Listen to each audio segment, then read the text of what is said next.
시간입니다. 오늘 말씀의 제목은 내가 너를 견고한 성읍, 쇠기둥, 노성벽이 되게 하리라 라는 말씀으로 말씀 전하도록 하겠습니다. 내가 너를 견고한 성읍, 쇠기둥, 노성벽이 되게 하리라. 8번에 걸쳐서 이사야 선지자와 이사야서에 있는 말씀들을 함께 묵상했는데, 오늘 새해부터는 예레미야 선지자와 예레미야서에 있는 말씀들을 함께 묵상하려고 합니다. 오늘부터 시작되는 예레미야 말씀을 통해서도 하나님의 특별한 은혜가 여러분 모두에게 있기를 주님의 이름으로 축원을 드립니다. 오늘 새벽에는요, 예레미야 선지자에 대해서 예레미야가 어떤 사람이었는지 함께 묵상하고, 내일 새벽부터 예레미야 선지자가 하나님께 받은 말씀들 가운데 하나님께서 우리에게 허락해 주신 말씀들을 함께 묵상할 것입니다. 이사야서를 묵상할 때보다 더 큰 사모함으로, 더 간절한 마음으로 입을 크게 벌리고 말씀 받아 먹을 때에 우리의 영혼을 흡족하게 하시는 하나님을 만나기를 주님으로 축원을 드립니다. 아멘. 총 52장으로 되어 있는 예레미야서는 이렇게 시작이 되어집니다. 여러분, 이사야서는 몇 장으로 몇 장 되어 있다고 그랬죠? 66장. 그건 안 잊어버리시죠?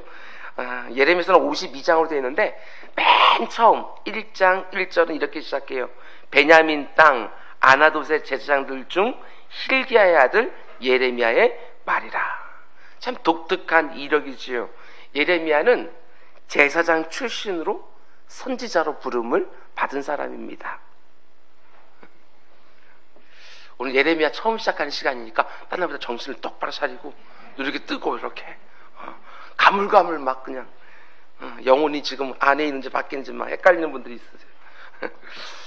1장 1절 말씀, 이 구절은 예레미야 선지자에 대한 소개인데요, 이 말씀이 굉장히 중요한 말씀입니다. 얼핏 보면 그가 제사장 힐기야의 아들이라는 말 때문에 집안이 좋구나 이렇게 생각할 수 있지만 그렇지 않습니다. 그의 아버지가 제사장이기는 하지만 베냐민 땅 아나돗의 제사장이라고 말을 합니다. 이게 중요합니다. 아나돗의 제사장. 아나돗이라는 땅은요, 원래 베냐민 지파에게 주어진 땅인데요, 그 가운데 레위 사람들에게 제공된 성읍입니다. 근데 여기서 어떤 일이 벌어졌느냐, 열왕기상 2장 26절 27절 말씀을 보면 왕이, 여기서 나오는 왕은 솔로몬을 말합니다. 솔로몬 왕이 제사장 아비아달에게 이르되 내 고향 아나돗으로 가라. 어디로? 네 고향 아나돗. 너는 마땅히 죽을 자 이르되 네가 네 아버지 다윗 앞에서 주 여호와의 궤를 메었고 또 네 아버지가 모든 환난을 받을 때에 너도 환난을 받았은즉 내가 오늘 너를 죽이지 아니하노라 하고 아비아들을 쫓아내서 여호와의 제사장 직분을 파면하니 여호와께서 실로에서 엘리의 집에 대하여 하신 말씀을 응하게 함이로라. 이게 무슨 말이냐면요, 다윗을 섬기던 2명의 제사장이 있었어요. 하나는 사독이라는 사람이고 하나는 이 아비아달이라는 사람이고, 이 두 사람이 다윗 왕을 잘 섬기다가 다윗에서 그 다음 아들로 왕위가 계승될 때 아비아달이 줄을 잘못 선 거예요. 아비아달 제사장이 누구에게 줄을 서냐면 아도니아라는 아들에게 줄을 섭니다. 다윗 왕의 아들 중에 가장 잘생기고 능력이 많았던, 원래 순서라고 보게 되었으면 아도니아가 왕이 되는 게 맞아요. 그래서 거기에 줄을 섰어요. 그러나 하나님의 뜻은 우리가 아는 것처럼 솔로몬이 다윗을 이어서 왕이 되는 거기 때문에 사독 제사장은요, 솔로몬에게 줄을 섭니다. 아비아달은 하나님의 뜻을 제대로 분별하지 못하고 줄을 잘못 서서 아도니아 쪽에 줄을 서서 쿠데타를 일으키는데 거의 가담을 합니다. 근데 하나님이 그걸 막으셨지요. 무산시키는 거예요. 그래서 어떻게 되어지느냐, 아비아달이 다윗 왕 때 그가 했던 공적들이 많았기 때문에 간신히 목숨은 건졌지만 새로 왕으로 등극한 솔로몬에 의해서 제사장직에서 파면되어지고 자기 고향 아나돗으로 귀양이 보내지는 거예요. 무슨 말인지 아시겠죠? 그러니까 아나돗은 어떤 땅이냐면 아비아달이 제사장에서 파문이 되어지고 추방된 땅이라는 거예요. 한마디로 아나돗에 사는 제사장들은 제사장 가문은 맞아요. 그러나 몰락한 제사장 가문이에요. 주류가 아니라 비주류로 밀려난 제사장들, 중앙이 아니라 변두리로 밀려난 변방 제사장 가운데 이 예레미야가 있는 거예요. 이게 놀랍지요. 나라의 중심인 예루살렘은 사독제사장 계열로 꽉 차 있고 그 후예들이 계속해서 예루살렘 종교의 중심을 완전히 장악하게 되어집니다. 이들의 후예들이 우리가 잘 아는 복음서에 나오는 사두개인들이요.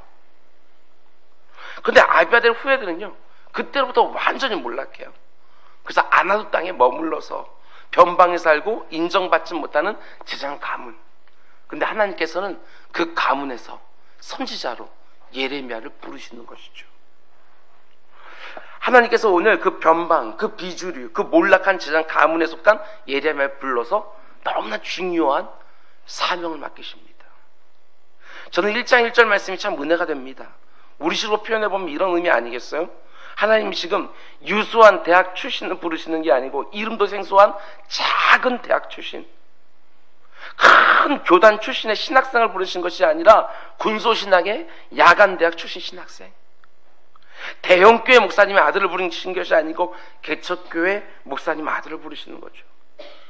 우리가 믿는 하나님이 이런 하나님이라는 것을 여러분 감사할 수 있기를 바랍니다. 아나도 출신을 부르시는 하나님, 비주를 쓰신 하나님, 아니 더 정확하게 말하면 누구라도 쓰실 수 있는 하나님. 신약성경을 보면 그 당시 사람들이 이렇게 말해요. 나사렛에서 무슨 선한 것이 날 수 있느냐? 변방의 작은 마을에서는 큰 힘을 날 수 없다. 그런데 그 마을에서 메시아가 나옵니다. 하나님은요, 정말 새 일을 행하시고 불가능을 가능케 하시는 하나님 맞습니다. 안나도 출신을 쓰시는 하나님, 출신을 가리지 않고 자신의 선한 역사를 위해서 쓰시는 하나님, 이게 우리들의 소망이지요. 혹시 우리 가운데 속에 내가 아나도 출신이라고 생각하는 분이 계십니까? 학벌, 가문, 경제적 환경, 모든 것을 볼 때 내가 아나도 출신이라고 생각하는 분이 계십니까? 이 세상 사람들 그런 나를 쓰지 않을지 모르지만 하나님은 아나도 사람을 들어 쓰시는 분이기에 나를 얼마든지 요긴하게 쓰실 수 있다. 이 세상 사람들은 더 이상 흙수저가 금수저가 되지 못한다고 하지만 하나님은요, 이 세상 수많은 흙수저들에게 소망을 가지라고 말을 합니다. 하나님께 쓰임받기를 사모하라고 말씀을 하시는 것이죠. 여기서 한 걸음 더 나아가서 우리 역시 하나님을 닮아야 되지 않겠습니까? 내가 만나는 사람들을 절대로 차별하지 마십시오. 중요한 것입니다. 그건 하나님 닮은 모습이 아니에요. 마치 패족처럼 보이는 아나도 가문에서 자신의 선지자를 부르신 하나님 보면서 아무리 내 자신이 초라하게 보인다 할지라도 하나님 앞에 나아가 나를 써달라고, 하나님 나라의 저 구석 귀퉁이라도 하나님 나에게 좀 맡겨달라고, 이렇게 자원하여 하나님 앞에 나아가는 우리 모두가 될 수 있기를 주님으로 축원을 드립니다. 이어지는 2절과 3절 말씀입니다. 여기 보면 예레미야가 활동하던 시대적 정황에 대해 설명해 주는데요, 우리 한번 2절과 3절 말씀을 다시 한번 같이 읽겠습니다. 시작. 아모리 아들 유다 왕 요시야가 다스린 지 13년에 여호와의 말씀이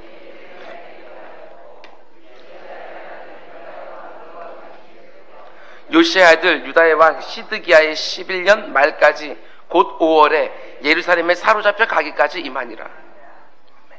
예레미야가 활동했던 시기는요, 요시야 왕으로부터 시작을 하여 남유다의 마지막 왕 시드기야가 바벨론을 잡혀갈 때까지, 나라가 완전히 망할 때까지 활동한 선지자예요. 그러니까 남유다가 망하는 것을 자기 눈으로 직접 아주 생생하게 목격한 선지자가 바로 이 예레미야죠. 나라가 망하는 걸 보면서 눈물을 많이 흘렸기 때문에 예레미야서를 기록하고 난 이후에 곧바로 예레미야 애가를 쓰기도 해요. 애가, 슬픈 노래. 그래서 그는요, 눈물의 선지자라는 별명도 가지고 있어요. 그런데 우리가 예레미야서를 본격적으로 묵상하기 전에 여러분들이 한 가지 분명히 아셔야 될 것이 있습니다. 그게 뭐냐면 예레미야서는요, 다른 선지서들에 비해서 이야기가 결코 쉽지 않아요. 어려운 책이에요. 제가 이번에 이사야서를 이어서 예레미야서를 갖다 강의한다고 그랬더니 우리 김병욱 목사님도 첫 마디가, 그 다음에 우리 최낙권 목사님도 첫 마디가, 목사님 그렇게 어려운 책 붙들고 어떻게 하려고요? 하고 이렇게 저한테 얘기를 했어요. 왜 예레미야서가 이야기가 그렇게 어렵냐? 이유가 있어요. 굉장히 독특한데요, 예레미야서가 시작되어서는 1절 말씀부터 이렇게 시작하는 거예요. 베냐민 땅 아나돗의 제사장들 중 hil기야의 아들 예레미야의 말이라. 예레미야 말로 1장 1절부터 시작이 되어져요. 그런데 계속해서 쭉 예레미야의 말만 나와요. 문맥 잡기가 쉽지가 않아요.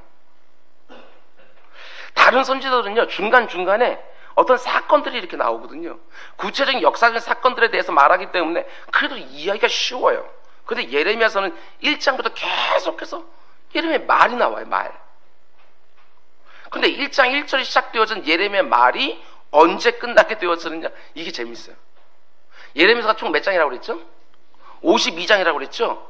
어디까지 예레미야 말이 이어지냐? 51장까지. 굉장히 재밌죠? 1장까지. 51장 64절에 보면 이렇게 되어 있어요. 말하기를 바벨론이 나의 재난 때문에 이같이 몰락하여 다시 일어서지 못하리니 그들이 피폐하리라 하라 하니라. 예레미야 말이 이에 끝나니라. 놀랍지요? 1장부터 시작해서 51장까지, 52장까지인데 맨 마지막까지 예레미야 말로만 쪼개져 있어요. 그래서 이해하기가 어려워요. 그래서 문맥 찾기가 힘들다는 얘기하는 거예요. 그리고 마지막 장인 52장에 가서야 비로소 역사적 사건이 아주 조금 나와요. 물론 중간중간에 몇 가지 에피소드들이 나오긴 하지만 대부분은 예레미야 선지자의 말로 되어져 있어요. 굉장히 특이한 선지자예요. 그렇다고 해서 예레미야가 자기 말을 한 건 아니겠죠.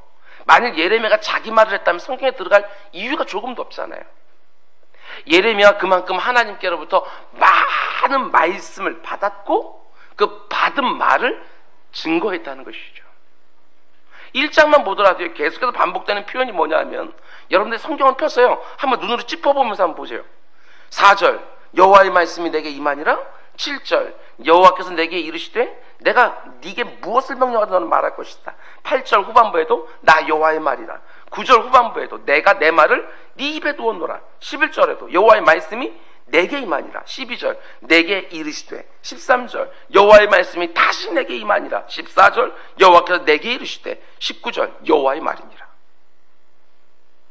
예레미야가 하는 말이 사사로이 개인적인 의견을 얘기하는 것이 아니고 하나님께서 예레미야의 입에 자신의 말을 넣어주셔서 그로 하여금 대언하게 했다. 하나님 마음을 대변하게 했다.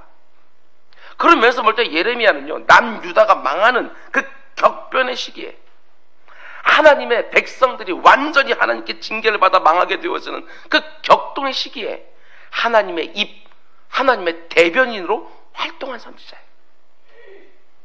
저는 이 부분에서 이런 묵상을 했습니다. 잘 들어보십시오. 사람들마다, 저도 마찬가지고 여러분도 마찬가지고 저마다 많은 말을 하지만 가만히 보면 다 누군가에게 받은 말을 전하는 거 아닌가요? 내가 독창적으로 뭔가 말을 하는 것 같지만 잘 생각해 보세요. 나도 누가 했던 말 아니면 누군가의 생각을 받아서 말할 때가 훨씬 더 많은 거예요. 나는 내 생각이라고 말할지 모르겠지만 이미 누군가의 생각에 영향을 받아서 그들의 생각을 내 입으로 말하는 거예요.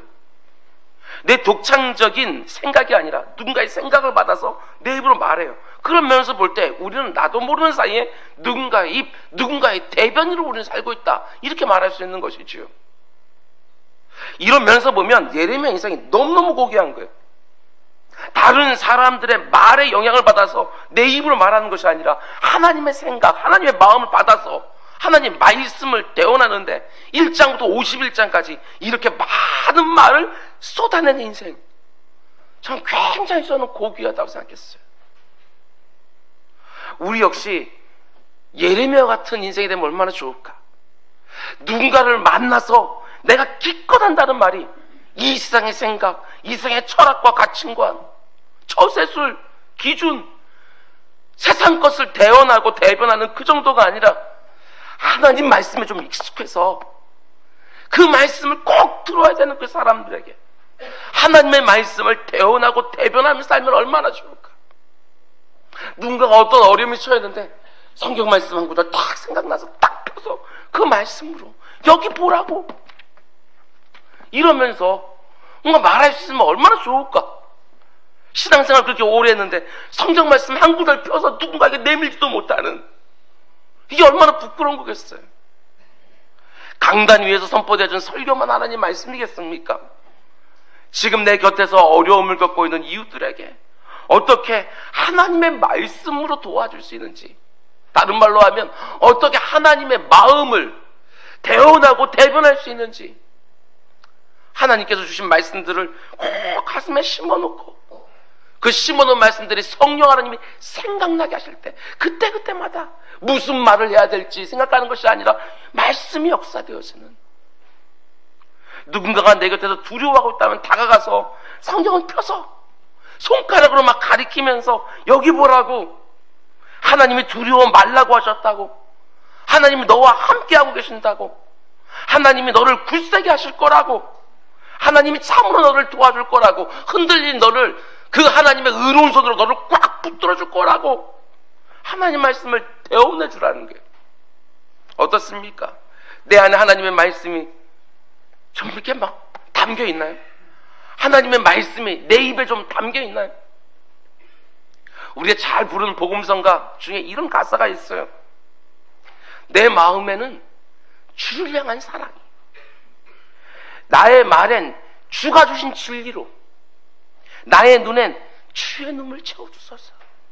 이게 얼마나 고귀한 인생이에요. 내 마음에는 주를 향한 사랑으로 가득 차있고 내 눈에는 정말 하나님 아버지의 그 긍휼히 여기시는 그 마음, 악해져가는 그 세상을 바라보면서 안타까워하신 하나님의 눈물이 가득, 무엇보다 내가 하는 모든 말들 가운데 주가 주신 진리, 하나님의 말씀이 가득 차있는 인생. 오늘 이 새벽에 하나님의 전에서 이렇게 시작을 하면서 오늘 받았던 그 말씀들이 오늘 시편 기자처럼 주야로 묵상되면서 오늘 이 말씀을 듣게 하셨는데 너무나도 신묘막측하게 오늘 이 말씀을 나눌 만한 그 상황에 있는 사람을 만나게 되어지는 거예요. 그럼 그 사람에게 담대하게 그 말씀 증거하고 하나님의 마음을 대변하고, 오늘 새벽에 하나님께서 이 말씀을 듣게 하신 건 이 사람을 위함이었구나. 이게 얼마나 놀라운 역사예요. 내 인생이, 우리들의 인생이 이렇게 꽃처럼 향기 나는 인생은 아니지만 주저한 자를 일으키는 말씀, 슬픔 속에 잠긴 자를 다시 노래하게 하는 말씀, 죽은 자와 방불한 자를 다시 살리는 말씀, 그 말씀이 이 안에 가득해서 그 말씀이 역사하는 통로로 쓰임받는 우리 모두가 될 수 있게 주님의 이름으로 축원을 드립니다. 그리고 이제 세 번째로 이어지는 4절과 5절 말씀 보면 예레미야의 소명기사가 나옵니다. 하나님 부르시는 장면. 우리 4절과 5절 말씀 같이 읽겠습니다. 시작. 여호와의 말씀이 내게 임하니라. 내가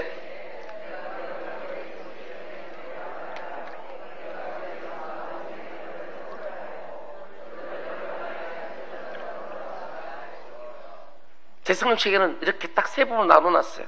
내가 너를 모태에 짓기 전에 너를 안았고, 네가 배에 나오기 전에 너를 성별했고, 너를 여론 안의 선지자로 세웠노라.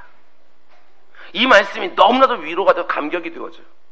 예레미야에게만 말씀하시는 것이 아니라 오늘 하루도 특별한 새벽으로 하루를 시작하는 우리에게도 똑같이 말씀해 주는 거예요.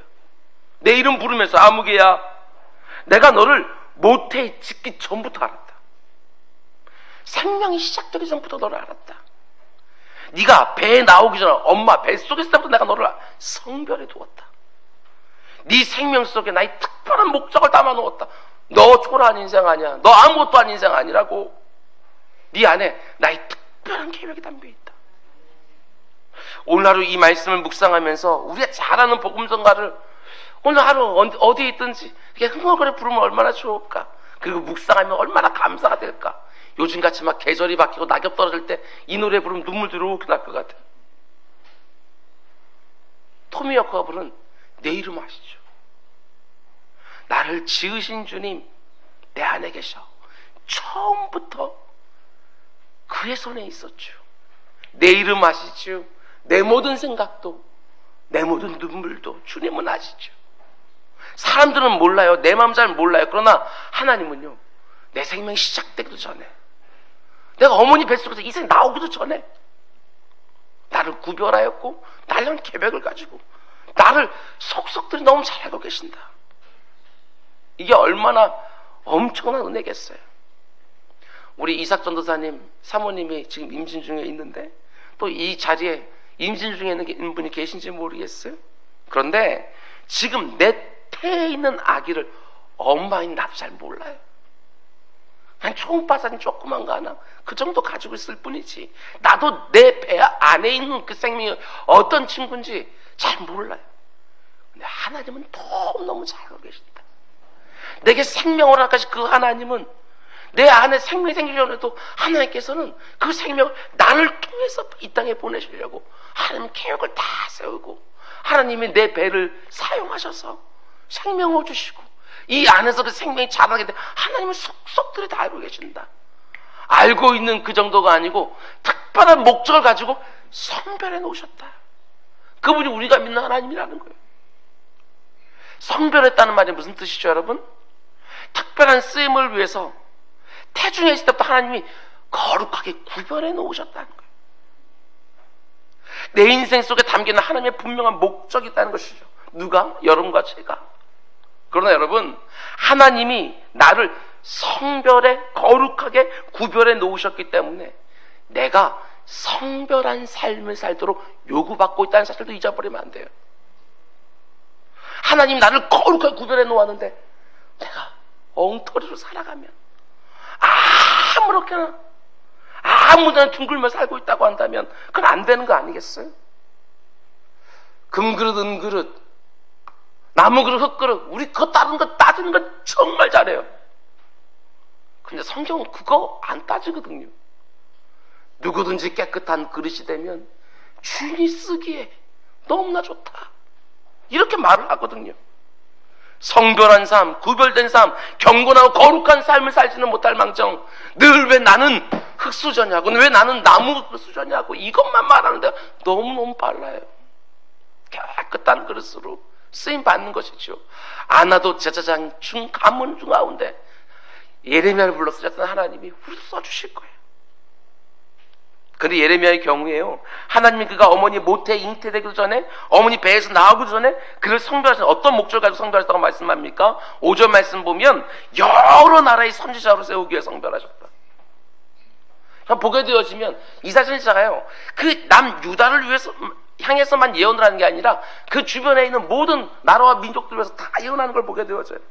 여러 나라의 선지자로 성별하셨다. 그런데 아무래도 예레미야가요 하나님 이 말씀에 너무 부담이 되고 두렵던 것 같아요. 내가 과연 그 엄청난 일을 감당할 수 있을까? 그래서 하나님의 부르심에 이렇게 대답합니다. 6절 내가 이르되 슬프도소이다 주 여호와여 보소서 나는 아이라 말할 줄을 알지 못하나이다. 예레미야가 처음 부름을 받았을 때 나이가 어렸던 것으로 보입니다. 어리니까 모든 면에 미숙했을 것이고 경험이 없으니까 자신감도 부족했을 것이고 하나님 슬프게도 나는 아직 어립니다. 나는 그 사역을 감당할 준비가 아직 되지 않았습니다. 언젠가는 감당할 수 있을지 모르겠지만 지금은 아닙니다. 얼핏 보면 겸손해 보이기도 하지만 하나님 이에 대해서 뭐라고 말씀합니까? 야, 너 참 겸손하구나 이렇게 말씀하시는 게 아니에요. 7절 8절 말씀 보면 여호와께서 내게 이르시되 너는 아이라 하지 말고 내가 너를 누구에게든지 보내든지 너는 가고 내가 너에게 무엇을 명하든지 너는 말하고 너는 그들 때문에 두려워하지 말라. 내가 너와 함께하여 너를 구원하리라. 나 여호와의 말이니라. 너 그렇게 하지 마. 내가 누구에 보내지 너 가. 뭘 시키든지 해.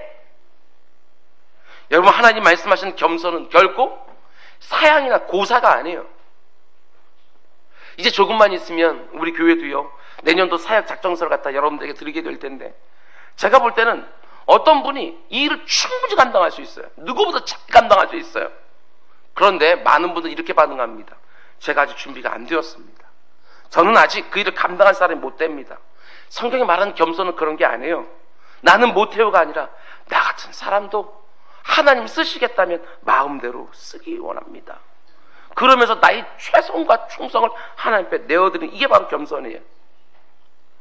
내가 사역이나 직책을 앞에 놓고 내가 그걸 할 수 있느냐 할 수 없느냐 이건 묻는 게 아니에요. 여러분 내 힘으로 하는 거라면 내 능력으로 하는 거라면 그거 물어야죠. 내가 이걸 할 수 있을까 할 수 없을까. 하나님이 과연 내게 이 일을 맡기시는가 맡기지 않으시는가 이것만 분별하면 돼요. 이게 중요한 거예요. 단지 교회 사역만이 아니라 내가 하나님이 보내시는 곳에서 하나님 맡기시는 모든 일들 가운데 속에 이걸 내가 할 수 있는가? 할 수 없는가? 이거 묻지 마시라고요. 이게 하나님의 부르심인가 아닌가? 그 소명만 분별하시면 돼요. 성경이 말하는 겸손은 오늘 본문처럼 하나님이 나를 누구에게 보내든지 그 사람에게 가는 거예요. 그게 겸손한 거예요. 순종하지요.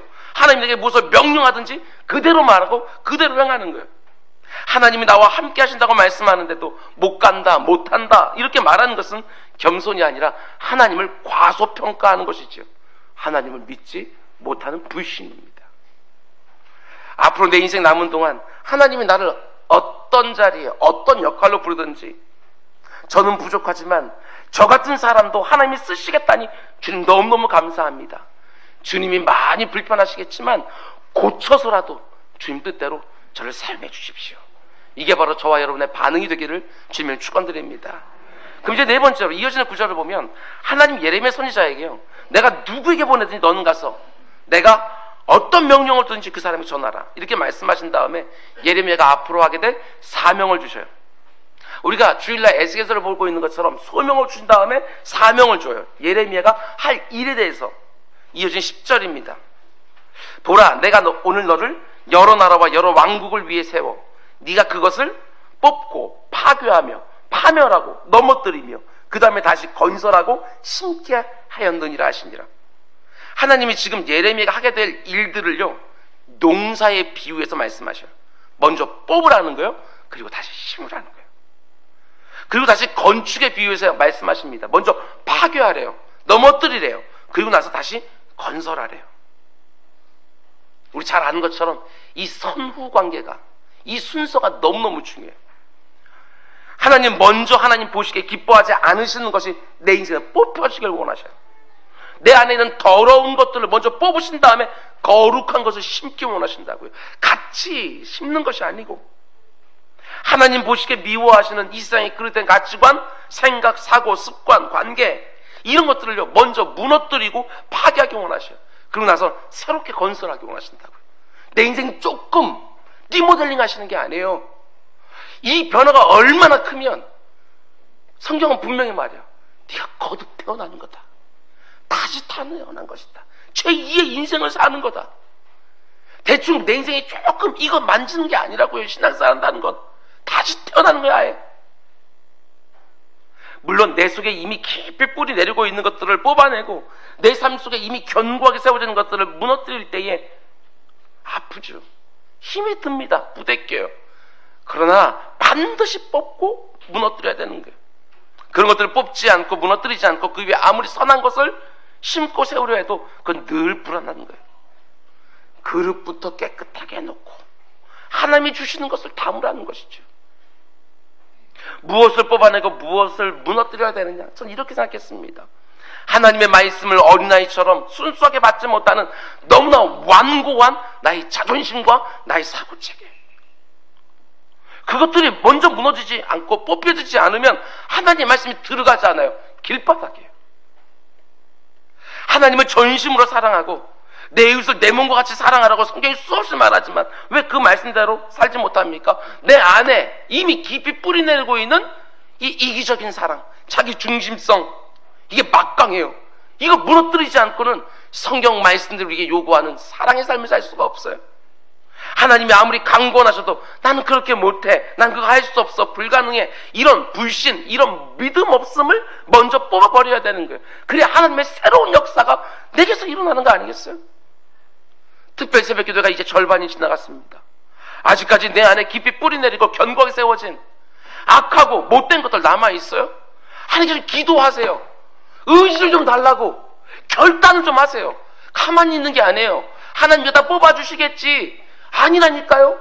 결단하셔야 돼요. 작정하셔야 돼요. 선포하셔야 돼요. 그리고 하나님 앞에 나아가 의지를 달라고, 그리고 구하는 거예요. 이와 같은 놀라운 역사가 우리 가운데 있기를, 뽑혀지고 심겨지는, 무너지고 세워지는 역사가 있기를 주님의 축원을 드립니다. 그러고 나서요, 하나님은 곧바로 놀라운 두 가지 환상을 보여주셔요. 근데 이 환상을 보여주는 이유가 있어요.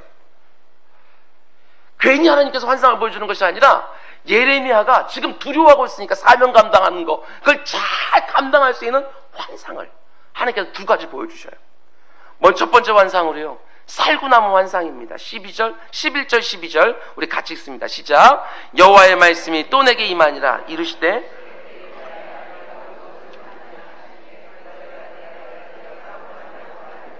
여호와께서 내게 이르시되 네가 잘 보았도다. 이는 내가 내 말을 지켜 그대로 이루려 함이라 하시니라. 여러분 이거 그냥 넘기지 마시고요. 12절 말씀에 밑줄 쫙 그어놓으셔야 돼요. 굉장히 중요한 말씀이에요. 하나님이 자신의 말씀을 친히 지키셔서 그 말씀이 그대로 성취되게 하신다. 하나님 입에서 나간 그 말씀이요, 그냥 나에게 딱 전해지면 그냥 내가 이제 그 말씀 가지고 책임지는 게 아니고 하나님이 그 말씀을 지켜보신대요. 그 말씀이 어떻게 성취되었는지. 하나님 왜 예레미야에게 살구나무를 보여주셔요? 여러분 성경에 보면 지켜 할 때 그 앞에 아랍에서 이렇게 가져갈 거 이들이라고 써있어요. 봐보세요. 관주가 붙어있죠. 그리고 밑으로 따라가서 그 관주 밑에 뭐라고 써있어요? 히브리어로 살구나무라는 말과 지킨다는 말의 의미 비슷함. 찾았어요? 실제로 살구나무라는 그 단어가 히브리어로 샤케드 이렇게 읽고요. 그리고 내가 지켜보고 있다라는 동사는요, 쇼케드, 샤케드, 쇼케드. 굉장히 비슷해요. 이렇게 말할 수 있어요. 하나님 지금 언어 유희를 사용하시는데요, 내가 지금 쇼케드, 지켜보고 있다. 그러면서 샤케드, 살구나무 보여주시는 거예요. 이게 어떤 의미냐면요, 하나님이 지금 지켜보고 계신다. 뭘 지켜보고 있느냐? 잘 들으셔요. 하나님이 예레미야 선지자에게 자신의 말을 대언하라고 명령하시는데, 예레미야가 하나님의 말씀을 전하는 걸 두려워하고 있으니까 하나님이 살구나무 환상을 보여주시면서 뭘 말씀하시느냐? 하나님께서 예레미야 입에다가 넣어준 그 말씀이 쑥 나가게 되어지면 하나님이 그 말씀을 쭉 따라가면 지켜보고 있다는 거예요. 마치 이게 눈에 보이기는 어떤 물체처럼 예레미야에서 말이 이렇게 싹 나가잖아요. 그럼 이게 뭐가 형체가 있는 것처럼 하나님이 그걸 지켜보고 있다는 거예요. 그래서 그 말이 이루어질 때까지 하나님 시선을 띄지 않겠다는 거예요. 굉장히, 그러니 너 예레미야야, 너 말 전해. 네가 전한 말도 내가 다 지켜보고 있어. 이루어질 때까지. 이 말이에요. 참, 저 같은 설교자는 이게 얼마나 힘이 되는지 모르겠어. 말씀을 이렇게 선포하는데, 저렇게 졸면서 받은 말씀도 의미가 있을까? 때로는 여기서 말씀 듣고 저희 점심 식사할 때 물어보면 하나도 기억 안 나고, 집에 가서 우리 집사람에게 오늘 설교 어땠어? 그냥 많이 받았어. 무슨 설교인데, 글쎄. 그래요. 우리는 이렇게 잊어버릴 수 있지만 우리는 다 잊어버리고 막 이럴 때가 많아요. 그런데 하나님은 어떻게 해요? 전해진 말씀들을 하나님 지켜보고 있대요. 그 말씀, 우리는 기억력이 사라져버렸지만 그 10년 가운데 아멘 하고 받은 그 말씀들 하나님 지켜보고 계신대요. 그리고 그 말씀이 성취되는 것을 하나님 인도하신대요. 이게 얼마나 위로가 되는지 모르겠어요. 여러분들에게 주신 하나님의 말씀들이 있습니까? 그 말씀들을 아멘하고 꼭꼭 새겨놓고 기억하고 애를 쓰세요. 간직하고 애를 쓰세요. 하나님이 그 말씀 지켜보고 계셔요. 그 말씀이 어떻게 응하는지. 참 놀라워요. 하나님이 예레미야에게 보여준 두 번째 환상은요, 끓는 가마 환상이에요. 전 이것도 놀랍더라고요. 13절 14절 같이 읽습니다. 시작. 여호와의 말씀이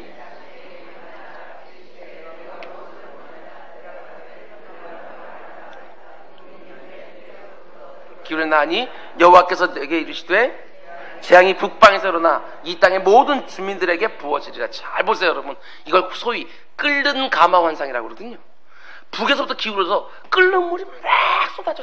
근데 어디에? 사람들 위에. 얼마나 사람들이 고통스럽겠어요. 그 뜨거운 물 뻘뻘 끓는 가마에서 물이 막 사람들 위에 부어지는 거예요.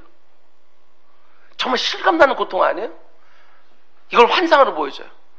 이게 무슨 말이냐면, 북에서부터 기울었다는 건 바벨론 제국이 이제부터 쳐들어온다. 하나님의 심판으로 쳐들어온다는데, 그걸 하나님이 말로만 그냥, 예레미야야, 이제 바벨론 군대가 쳐들어와서 이 땅을 갖다 완전히 파괴할 것이다. 이걸 말로 말해주는 것과 환상으로 펄펄 끓는 가마솥에서 이렇게 기울더니 뜨거운 물건이 막 펄펄 끓는 게 확 사람들 몸에 막 부어지는 거예요. 그걸 갖다 환상으로 보는 거하고 뭐가 더 이 예레미야에게 마음에 확 와닿겠어요. 저는 이렇게 한번 적용해 봤어요. 여러분, 이 끓는 가마 환상보다 이 실제가 되는 순간이 있는데, 우리가 다 하나님 심판대 앞에서 어떤 사람은 천국으로, 어떤 사람은 지옥으로 가게 되어지는데 가마솥에 펄펄 끓는 그 끓는 물이 막 그 위에 막 부어지는, 그것도 영원히. 생각해보세요. 어찌 복음 안전하겠어요? 어찌 신앙생활 제대로 안 하겠어요? 우리가 그 완상을 보면 하나님의 뜻대로 살지 않다가 저 심판대 지옥으로 떨어지게 되면 저 펄펄 끓는 가마솥 물이 막 부어진 그 완상처럼, 마치 단테의 신곡에 나오는 그 처참한 얘기들처럼 지옥에서 그런 일들이 내 눈으로 직접 보고 있다고 한다면 어찌 복음을 안 전하겠어요? 어떤 분들은 제 설교가 너무 강하다고, 너무 독해서 아프다고, 제가 여러분들이 손으로 하는 일도 조금 더 잘 되라고 말들을 이렇게 강하게 하겠습니까? 아니요, 저는 우리 가운데 단 한 분도 저 지옥불에 떨어지는 분이 없었으면 좋겠어요. 좀 강하게 말씀을 듣고 좀 도전도 꽉 받고 그 말씀 붙들고 하나님 앞에 정말 더 잘 살고 싶은 그 도전이 되기를 원하는 그런 마음들이 있어요. 예수님이 공생의 사역을 하시면서 지옥에 대해서 많이 말씀하셨어요. 근데 우리 주님 지옥에서 그냥 말씀하신 게 아니라 이미지로 형상화해서 상상할 수 있도록 말씀을 전해주셨어요. 왜? 그렇게 강조해서 말씀하면 그들이 상상하면서 지옥 가면 안 되겠다, 천국 가지 못하는 그 정도로 생각하지 마세요. 지옥불에 떨어진다고요. 마지막으로 하나님은 예레미야에게 이런 권면을 줍니다. 그게 뭐냐면 이번 특별 새벽의 주제처럼 두려워하지 말라는 것입니다. 담대하라고 말씀한 17절. 그러므로 너는 네 허리를 동이고 일어나 내가 네게 명령한 바를 다 그들에게 말하라. 그들 때문에 두려워하지 마라. 네가 그들 앞에서 두려움 당하지 않게 하라. 허리 꽉 묶고 일어나라. 담대하게. 아이라 못한다 이렇게 말하지 말고, 그러면서 아주 결정적으로 이렇게 말씀합니다. 18절. 보라, 내가 오늘 그 온 땅과 유다 왕들과 그 지도자들과 그 제사장들과 그 땅 백성들 앞에 너를 어떻게 만들어주느냐? 견고한 성읍, 쇠기둥, 노성벽이 되게 하인즉 그들이 너를 치나 너를 이기지 못할 것이요 이는 내가 너와 함께하며 너를 구원할 것이라. 나 여호와의 말이니라. 오늘 이 말씀을 들으시기 바랍니다. 이 새벽에 주신 말씀을 우리가 나에게 주신 말씀 꽉 받는 거예요. 이런저런 일들로 지금 내 마음이 흔들리고 있습니까? 하나님이 함께 해주신답니다. 하나님이 나를 구원해 주신답니다. 그 문제들이 나를 치기는 하지만 나를 이기지 못할 거라고 합니다. 그 어떤 문제든지 그 어떤 사람들도 나를 무너뜨리지 못하고, 그래서 하나님이 나를 견고한 성읍처럼, 나를 쇠기둥처럼, 노성벽처럼 삼아주시겠답니다. 이제 다음 주에 수능 시험을 치게 될 우리 자녀들을 위해 이 새벽에 기도해 주시기 바랍니다. 하나님이 주신 그 자녀들 하나님이 꽉 그 마음 붙들어 주셔서 담대하게 해달라고, 그 마음을 견고한 성읍, 쇠기둥, 노성벽 되게 해주셔서 초조함으로 마음 약해지지 않게 해달라고 기도해 주시기 바랍니다. 이런저런 국가 고시를 놓고 준비하는 자녀들을 위해, 너무나 좁다고 말하는 취업의 문을 열기 위해 준비하는 다음 세대를 위해, 인생의 후반전을 준비하고 있는 남편을 위해, 은퇴 이후에 무엇을 할지 노후를 걱정하는 분들을 위해, 요즘 많이 약해진 건강 때문에 걱정하는 분들을 위해 오늘 이 새벽에 그 마음을 강하고 담대하게 달라고 그렇게 기도해 주시기 바랍니다. 이 자리는 모든 분들이 권면합니다. 견고한 성으로 사십시오.